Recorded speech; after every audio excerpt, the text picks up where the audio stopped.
오늘은 에스겔 23장 22절에서 27절까지 말씀 묵상합니다. 23장 22절에서 27절까지 말씀 있습니다. 그러므로 오홀리바야 주 여호와께서 이같이 말씀하셨느니라. 나는 네가 사랑하다가 싫어하던 자를 충동하여 그들이 사방에서 와서 너를 치게 하리니 그들은 바벨론 사람과 갈대아 모든 무리 부곡과 소아와 고아 사람과 또 그와 함께한 모든 아수 사람 곧 준수한 청년이며 다 고관과 감독이며 귀인과 유명한 자요. 다 말타는 자들이라. 그들이 무기와 병거와 수레와 크고 작은 방패를 이끌고 투구승 군대를 거느리고 찌러와서 너를 에워싸리라. 내가 재판을 그들에게 맡긴즉 그들이 그들의 법대로 재판하리라. 내가 너를 향하여 질투하리니 그들이 분내어 내 코와 귀를 깎아버리고 남은 자를 칼로 엎드러뜨리며 내 자녀를 빼앗고 그 남은 자를 불에 사르며 또 내 옷을 벗기며 내 장식품을 빼앗을지라. 이와 같이 내가 내 음란과 애굽 땅에서 행함하던 것을 그치게 하여 너로 그들을 향하여 눈을 들지도 못하게 하며 다시는 애굽을 기억하지도 못하게 하리라. 아멘. 하나님의 질투와 패역무도한 죄 백성들, 아수르에 의해 멸망의 길을 간 북이스라엘을 통해 교훈을 얻지 못하고 그 죄악을 답습하며 하나님보다 눈에 보이는 힘을 가진 바벨론을 사모하고 그들을 섬기기 위해서 혈안이 되어있는 유다 하나님의 백성들, 하나님께로 돌아오 회개하면 용서받고 하나님께도 심판의 뜻을 돌이킬 것이지만 어찌하여 하나님의 백성들이 하나님을 버리고 하나님의 심판의 도구로 세우시는 우상의 나라를 의지하며 그들이 섬기는 우상을 섬기다가 멸망의 길을 가게 되었는가. 무지와 완악함입니다. 힘있는 나라 바벨론을 의지하며 그들이 섬기는 우상을 패역한 짓을 계속함으로써 하나님께서 북이스라엘과 같이 유다를 싫어하며 심판하실 것을 작정하신 것입니다. 하나님의 공의는 변하지 않아요. 행한 대로 갚아주시는 것입니다. 지금 유다가 행하고 있는 범죄는 과거 애굽에서부터 행했던 죄악이 거기서부터 배우고 체득한 쉽게 변하지 않는 죄악의 습성임을 잘 보여주고 있습니다. 북이스라엘과는 달리 그래도 우리 예루살렘은 하나님의 성전이 있지 아니하냐. 그런 우리는 결코 망하지 않을 것이다. 이런 아니란 생각을 가지고 있었던 유다. 더 큰 악을 행하죠. 하나님께서는 북이스라엘보다 훨씬 더 큰 악을 행한다고 말씀하시면서 유다를 행한 대로 심판하실 것을 말씀하십니다. 그러므로 22절 오홀리바야 예루살렘이죠. 유다 이같이 말씀하셨습니다. 내가 사랑하다 싫어하던 자를 충동하여 사방에 와서 너를 치게 할 것이라고. 사랑하다가 싫어하던 자, 어리석은 요시아의 아들들, 하나님을 버리고 강대국이었던 애굽과 아수르와 바벨론을 사모하고 믿고 의지하며 때로는 반역하는 형태를 보였습니다. 정작 구원이 되시는 하나님께 돌아오지 않고 패역하고 완고하고 어리석은 유다 북이스라엘이 하나님을 버리고 힘있는 아수르를 믿고 의지하다가 또 그들이 섬기는 우상을 신으로 섬기며 평안을 추구했으나 어떻게 되었습니까? 결국 아수르에 의해서 멸망을 당했습니다. 히스기야 왕 6년. 이 모든 일들이 우연히 발생한 것이 아니라 하나님께서 하신 일이라고 선지자들 통해서 누누이 강조하셨습니다. 우연히 발생한 일이 아니에요. 하나님이 하신 일이라고요. 근데 이걸 인정을 안 하죠. 회개하고 하나님께 돌아오기를 거부하고 끝까지 하나님을 멸시합니다. 그들에 대해서 하나님은 공의로 심판하실 수밖에 없어요. 선지자를 끊임없이 보내시고 하지만 말씀을 허투루 듣죠. 무시하죠. 주의 백성들. 교훈을 얻지 못합니다. 모든 시대, 그 이후에 모든 시대 마찬가지예요. 이 하나님의 말씀을 좀 깊이 묵상하고 하나님이 어떤 분이신가를 알아야 되는데 관심이 없어요. 그냥 자기가 믿고 싶은 대로 자신들이 원하는 하나님만을 하나님 우상처럼 만들어 섬기는 거예요. 그냥 말씀을 완전히 무시하고 하나님의 속성, 하나님의 뜻을 무시합니다. 교훈 얻지 못해요. 성경을 기록한 목적은 책망과 교훈인데 책망과 교훈에 관심이 없고 그래서 내가 원하는 대로 내가 소원을 이루어 주시는 하나님, 소원 성취만 뭐 다른 우상들하고 뭐가 달라요? 에? 소원 성취? 만사형통? 이게 어디서 이런 말을 합니까? 물론 하나님께서 이 모든 하나님의 백성들에게 약속하신 말씀이긴 하나, 하나님의 말씀에 귀를 기울이고 주님의 자녀답게 살아가려고 하는 진실한 모습이 없이 그런 게 다 기복신앙이잖아요. 우상숭배와 뭐가 다르냐고요. 책망과 교훈을 얻어야 됩니다. 우리는 완전하지 않습니다. 예수 믿고 구원받아 의롭다함을 얻었으나 완전하지 않다. 잊지 마세요. 완전한 사람은 없어요. 율법을 완전히 지켜 의에 이룰 수 있는 사람은 없기 때문에 하나님의 아들이 대신 십자가에서 우리의 죄의 대가를 지불하신 겁니다. 그러면 그 이후에 엄청난 은혜로 우리가 용서받고 의롭다함을 얻었지 않습니까? 그러니 그 은혜에 합당한 삶을 살아야죠. 마땅히. 디모데후서 4장 3절이야 때가 이르리니 사람이 교훈을 받지 아니하며, 이 마지막 심판 임박한 시대에 하나님의 백성 자녀들의 특성이 이와 같다는 거예요. 지가 가려워서 자기의 사욕을 따라 그랬잖아요. 사사로운 욕심을 따르는 사람들, 스승을 많이 두고 또 그 귀를 진리에서 돌이켜 허탄한 이야기를 따르게 될 것이다. 그래서 이단 사설들이 판을 치는 겁니다. 마지막 때가 될수록 말이죠. 거짓이 난무하는 거예요. 자기의 사욕을 따라 살기 때문이에요. 하나님의 자녀는 자신의 욕망을 이루기 위해서 사는 사람들입니까? 절대 그래서는 안 되죠. 하나님과 하나님 말씀 앞에 육신의 정욕, 안목의 정욕, 이 세상의 자랑을 쫓아 살아왔던 옛사람의 옷을 벗어버려야지요. 그런데 예수 믿고 구원받았으니까 사욕을 일삼고 욕심을 따라 살아가도 된다고 말합니까?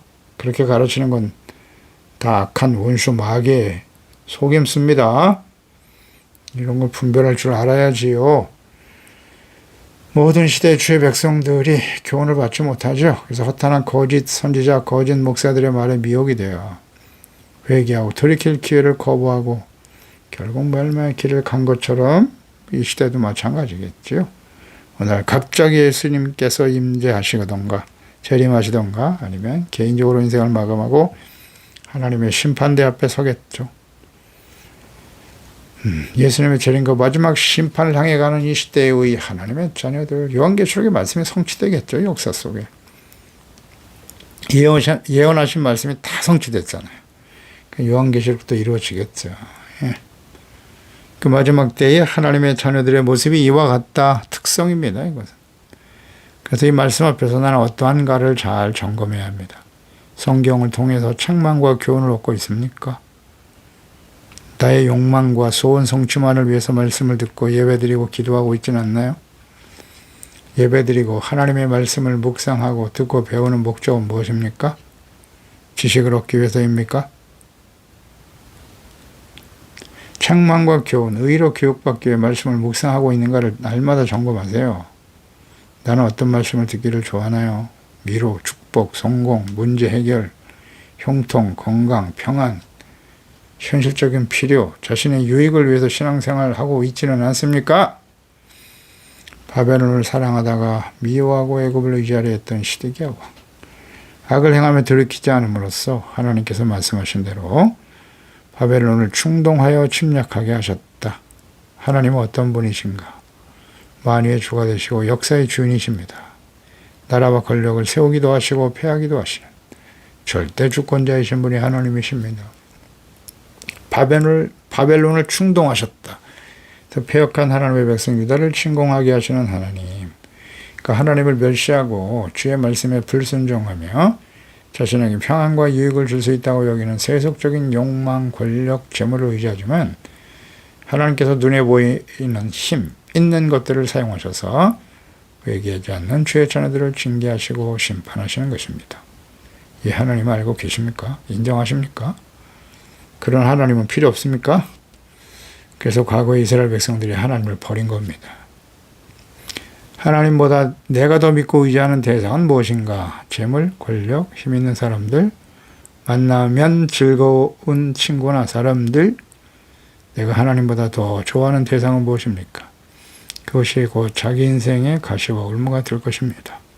여호수아서 23장 13절에 확실히 알아라. 너희 하나님 여호와께서 이 민족들을 너희 목전에서 다시는 쫓아내지 아니하시리니 그들이 너에게 올무가 되며 덫이 되며 너의 옆구리에 채찍이 되며 너희 눈에 가시가 되어서 너희가 마침내 너희 하나님 여호와께서 너에게 주신 이 아름다운 땅에서 멸하리라.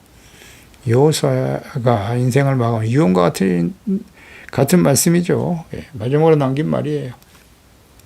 너희가 이 민족들을 주님께서 가나안 족속들 다 쫓아내라고 하셨는데 여호수아가 생을 마감하는 그 순간까지도 쫓아내지 못하고 있었다는 거예요. 안 왔어요. 쫓아내지 않았어요. 그렇기 때문에 그들이 너희의 올무가 되고 덫이 될 것이고 너희 눈에 가시가 될 거라고 말씀하셨죠. 그 전에 이미 율법의 말씀들을 통해서 모세오경을 통해서 충분히 말씀하신 내용인데 그대로 성취되어 사사시대를 맞이하게 되죠.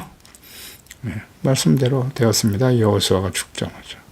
잠언서 22장 3절이야. 슬기로운 자는 재앙을 보면 숨어 피하여도 어리석은 자는 나가다가 해를 받는 것이다. 겸손과 여호와를 경외함의 보상은 재물, 영광, 생명이다. 폐역한 자의 길에는 가시와 올무가 있거니와 영혼을 지키는 자는 이를 멀리 하느니라. 아멘입니다. 슬기로운 자, 겸손한 자, 하나님을 경외하는 자죠. 그런 사람들에게 재물과 영광과 생명을 보상으로 주신다는 거예요. 그러니까 우리는 재물과 영광, 생명 너무나 소중하죠. 우리 삶에 정말 중요한 요소들인데 이것을 끊임없이 사모하고 구하지만 겸손과 하나님을 경외하는 자에 대한 보상이라는 사실에 대한 깊은 이해가 없어요. 깊은 묵상이 없어요. 내가 하나님 앞에 겸손한 자인가? 나는 하나님을 경외하는 자인가를 날마다 점검해야 될 것 아니겠습니까? 겸손이란 무엇입니까? 하나님 앞에서 자기 자신을 낮추는 것이다. 곧 하나님과 말씀 앞에 자신의 죄를 깨닫고 애통하는 마음으로 심령이 가난한 자가 되어 주님의 말씀을 온전히 순종하며 따르는 자가 되는 거죠. 그게 겸손 아닙니까? 23절에 그들은 바벨론 사람과 갈대아 모든 무리 사람들이다. 고관, 감독, 귀인, 유명한 자 다 말타는 자래요. 그러니까 하나님께서 바벨론 제국을 강성하게 하심으로써 주변의 모든 나라들 과거 아수르까지도 정복해버린 아수르를 제압한 강력한 나라가 된 것입니다. 그런 강력한 바벨론이 유다를 침공하게 될 것이다. 그들은 흠모할 만한 문화 혹은 강력한 힘을 가진 나라와 군대였습니다. 그러니까 유다의 힘으로는 대적할 엄두도 낼 수 없는 강력한 상대인 것입니다. 그래서 예레미야 선지자를 통해서 대략 43년 동안 우상을 버리고 회개하지 않으면 이 바벨론에 의해서 멸망당하게 될 것이고 끊임없이 외치게 하셨으나 듣지 않는 주의 백성들. 당시 바벨론은 소국이었지만 이와 같이 강성한 나라가 될 줄은 아마 상상도 못했을 것입니다. 그러나 하나님의 모든 예언의 말씀이 역사적으로 다 성취되었습니다. 이스라엘, 유다에 일어나는 모든 일들은 하나님께서 말씀하신 바를 이루는 과정임을 깨우쳐 주시고 교훈을 얻도록 하시기 위함입니다. 오늘날 역사 속에 일어나는 모든 일들, 하나님의 자녀들의 개인 삶의 여정에 일어나는 모든 일들은 결코 우연이 아닙니다. 하나님의 역사의 주인이세요. 그래서 역사를 공부할 필요가 있어요. 역사를 보면 하나님이 하시는 일이 보입니다. 여러분 어떠십니까? 역사 속에 하나님의 손길이 느껴지시나요? 그저 학문, 지식으로만 접근하지 말고요. 오늘날 이 시대에 일어나는 모든 일도 마찬가지입니다. 정치적 상황 이런 것으로 접근하려고 하지 마시고 하나님이 하시는 일이다라고 생각해 보세요. 그렇게 묵상하고 계십니까? 네, 하나님이 하시는 일입니다. 그리고 결국은 마지막을 향해서 달려가겠죠. 어쩔 수 없습니다. 이 세상은. 하나님의 교회와 온전한 하나님의 자녀들의 간구와 기도, 천국 복음이 땅끝까지 전파되기를 주님은 기다리고 계시는 것이고 모든 민족에게 천국 복음이 전파되기 위해서 기다리고 계시는 것이고 이스라엘 비롯한 이스라엘이 중심이죠. 1948년에 회복된 이스라엘이 진심으로 회개하고 자신들의 죄를 버리고 예수님을 그리스도로 영접하고 구원받을 수 있도록 기다리시는 겁니다. 그리고 이방인 교회들 회개하고 모두가 이기는 자가 되어 하나님의 영원한 구원에 참여하게 될 것을 기다리고 계시는 겁니다. 돌이키고 하나님께 돌아오기를 기다리고 계시는 거예요. 24절에 그들이 무기와 병거, 수레, 크고 작은 방패를 이끌고 투구를 쓴 군대를 거느리고 와서 너를 에워쌀 것이다. 또 강력한 군대죠. 말씀대로 바벨론 군대는 BC 605년 제1차로 예루살렘을 포위 공격하죠. 그래서 다니엘과 같은 일부 귀족들 많은 포로를 잡아서 끌고 갑니다. 왕하 24장 1절이죠. 여호야김 시대에 바벨론 왕 느부갓네살이 올라왔다. 여호야김이 3년간 다스렸는데요. 3년간 섬기다가 바벨론을 섬겼죠. 그러나 돌아섰어요. 배반했습니다. 여호와께서 그의 종 선지자들을 보내서 하신 말씀과 같이 갈대아의 부대와 아람의 부대와 모압의 부대, 암몬 자손의 부대를 여호야김에게 보내 유다를 쳐 멸하려 하셨다. 1차 포로. 그리고 BC 588년에 제3차로 유다를 침공합니다. 그래서 예루살렘을 3년 동안 에워싸다가 함락시켜 유다 왕국을 멸망시켜 버립니다. 그리고 재판을 그들에게 맡겨 그랬어요. 내가 재판을 그들에게 맡긴 즉 그들이 그들의 법대로 너를 재판할 거야 라는 말씀하시네요. 시드기야 유다의 마지막 왕이죠. 3차 침공 때 왕하 25장 1절에 자세히 나와 있죠. 시드기야 제9년 열째 달 10일에 역사적인 기록이죠. 바벨론의 왕 느부갓네살이 그의 모든 군대를 거느리고 예루살렘을 치러 왔다. 주위에 토성을 쌓았다. 말씀대로네요. 그 성인 시드기야 왕 제11년까지 포위되어 있었다. 도망쳤죠. 시드기야가. 그들이 왕을 사로잡아 그를 림나에 있는 바벨론 왕에게로 끌고 가매 그들이 그를 신문하니라. 시드기야 왕 하나님의 다스리신 하나님의 나라 세워진 유다의 왕이 언약의 백성 유다의 왕이 말이죠. 이방인 왕 앞에 신문 재판을 받게 되더라는 거예요. 그 재판 결과는 무엇입니까? 분명하죠? 시드기야의 아들들을 그의 눈앞에서 죽이고 시드기야의 두 눈을 빼고 놋사슬로 그를 결박하여 바벨론으로 끌고 갔더라. 그렇습니다. 그들의 법대로 심판은 받게 될 것이다 하셨고 그대로 이루어졌습니다. 그대로 이루어졌어요. 그러니까 시드기야 왕 제3차 침공 때 이 말씀이 그대로 이렇게 이루어졌다는 사실 우리는 잘 생각해야 합니다. 그러니까 하나님의 말씀은 그대로 이루어지죠. 이루어집니다. 그러니까 하나님의 심판이 이렇게 시작되면은 하나님의 긍휼이 없어요. 자비와 긍휼이 사라진 심판이 되어버립니다. 왜 그렇습니까? 그들이 그런 심판을 충분한 기회를 제공하셨지만 돌이키지 않았고요. 이게 바로 짐짓죄, 고범죄의 결과인데요. 하나님의 심판이 시작되면 자비와 긍휼이 없다 이런 하나님의 뜻이 있기도 하지만 너무나 사람들이 완악하기 때문에 하나님의 자녀 백성들이 회개하지는 않아요. 그러니까 회개하면 용서를 해주실 텐데 구원해 주실 텐데 절대 회개를 하지 않기 때문에 마지막까지 심판을 당하게 되는 거예요. 그때까지 기다리시는 거예요. 하나님이. 하나님의 인내와 사랑, 오래 참음 사랑이 얼마나 크신지 말이죠. 25절에 내가 너를 질투한다 이런 표현 또 하시잖아요. 그들이 분내어 내 코와 귀를 깎아버릴 것이다. 엎드러뜨리며 그랬네요. 내 자녀를 빼앗고 남은 자를 불에 사르게 할 것이다. 너를 질투한다. 하나님은 질투하시는 하나님이에요. 그만큼 하나님의 자녀 백성들을 사랑하신다.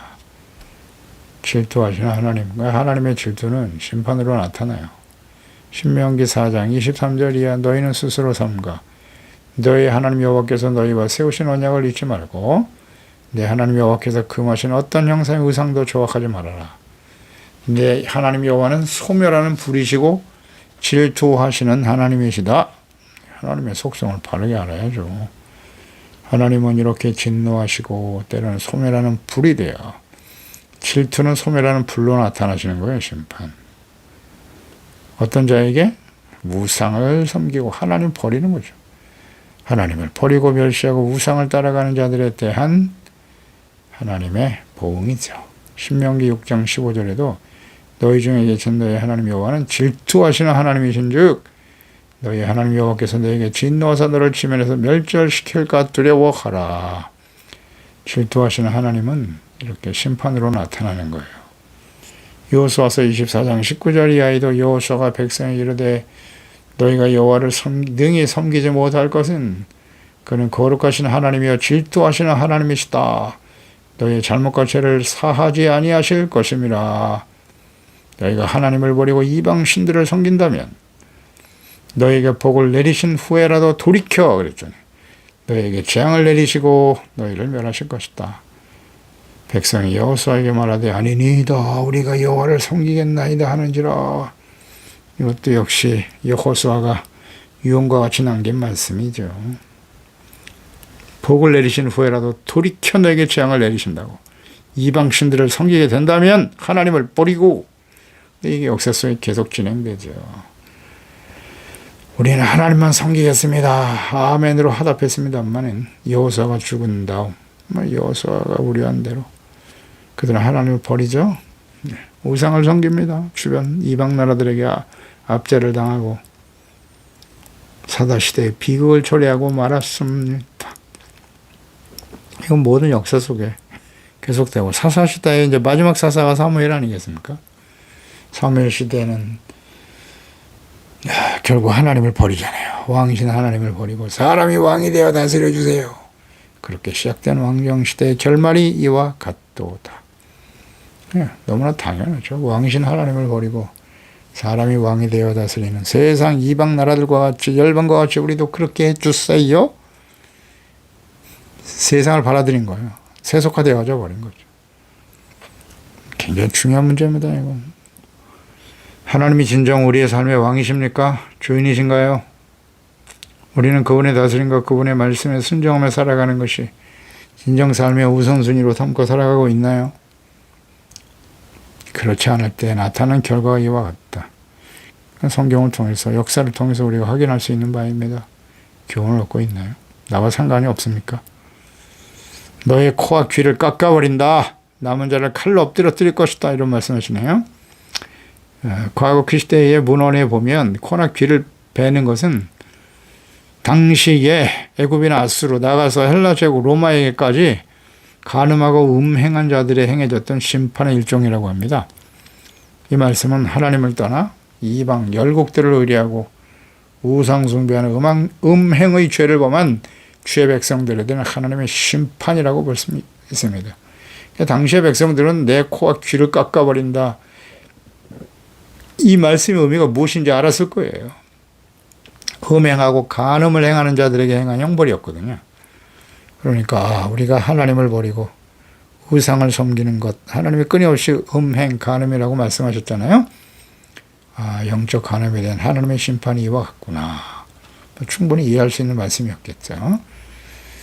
또 내 이웃을 26절에 옷을 벗기고 장식품을 다 빼앗을 것이다. 이와 같이 내 음란과 애굽에서 행음했던 것들을 그치게 할 거라고.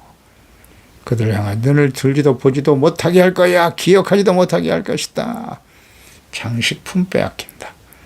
옷을 벗긴다. 수치스러운 일이죠. 이스라엘 백성들의 재산 철저히 노력하게 할 것이라고 하셨어요. 발가벗겨 몸을 드러내 수치를 당하게 할 것이라는 거고요.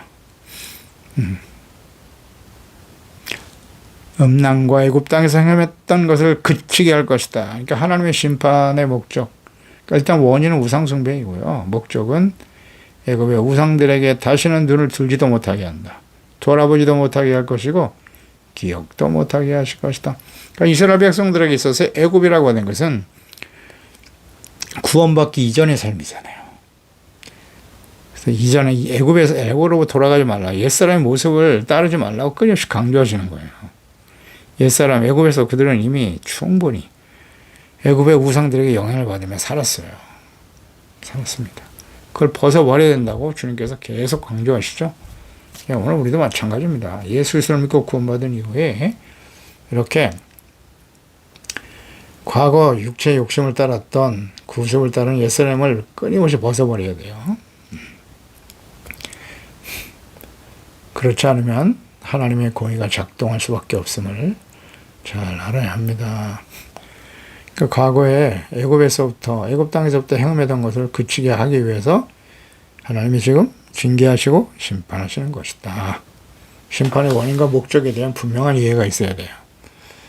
그렇게 하지 않으면 중단하지 않기 때문이에요. 중단하는 게 목적이다. 그만해. 또 심판, 징계, 그치게 하는 거예요. 중단하게. 그리고 다시는 보지도 기억하지도 못하게 하실 것이다. 그러니까 하나님이 철저하게 징계하심으로써 하나님을 버리고 그들이 믿고 의지하며 우상을 섬겼던 결과가 이와 같다는 사실을 확실하게 깨닫게 해주시겠다는 거예요. 이렇게 해서 될 일이 아니구나. 그러니까 70년 바벨론 포로 생활 끝난 이후에 돌아올 때 보세요. 느헤미야 시대에 느헤미야 8장에 돌아오면서 하나님의 성전을 다시 세우고 율법책을 열면서 눈물을 흘리지 않았습니까? 이야, 우리가 하나님 앞에 얼마나 심각한 죄를 지었는가. 회개하는 눈물이었고요. 수만학 광장에 모여서 다 울었잖아요. 다. 그 눈물의 의미가 뭐예요? 진정한 회개의 눈물이었을 것이고, 또 하나는 우리 같은 죄인도 하나님께서 다시 회복시켜 예루살렘으로 돌아오게 하시는구나. 이제 하나님이 다스리시는 하나님의 나라로 회복될 수 있다는 게 얼마나 감사한 일인지. 70년 동안 포로 생활하면서 얼마나 서럽게 살았어요. 사람들의 혐오의 대상이 되고 무시에 멸시를 당하며 살았잖아요. 노예로. 다시 나를 회복하고 하나님의 성전에 나와서 이렇게 예배를 드릴 수 있다니 할렐루야. 그러나 그 눈물과 감격이 얼마나 가겠느냐 하는 거예요. 얼마 가지 못해 또다시 옛사람의 모습으로 돌아가죠. 하나님의 아들 그리스도를 보내셨는데 그리스도를 십자가에 못 박아버리는 이 패역한 하나님의 백성들이요.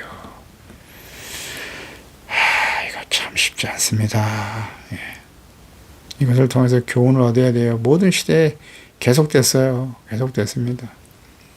강력한 성령의 역사심을 통해서 사도들과 제자를 통해서 복음이 능력 있게 전파되어 수많은 사람 이방인들에게까지 복음이 전파되고 증거되었습니다마는 정작 이방인들이 복음을 듣고 구원받았지만 가는 곳마다 사도 바울이 이방의 사도인 바울이 가는 곳곳마다 복음 전할 때 방해하고 대적했던 사람들이 유대인들이에요.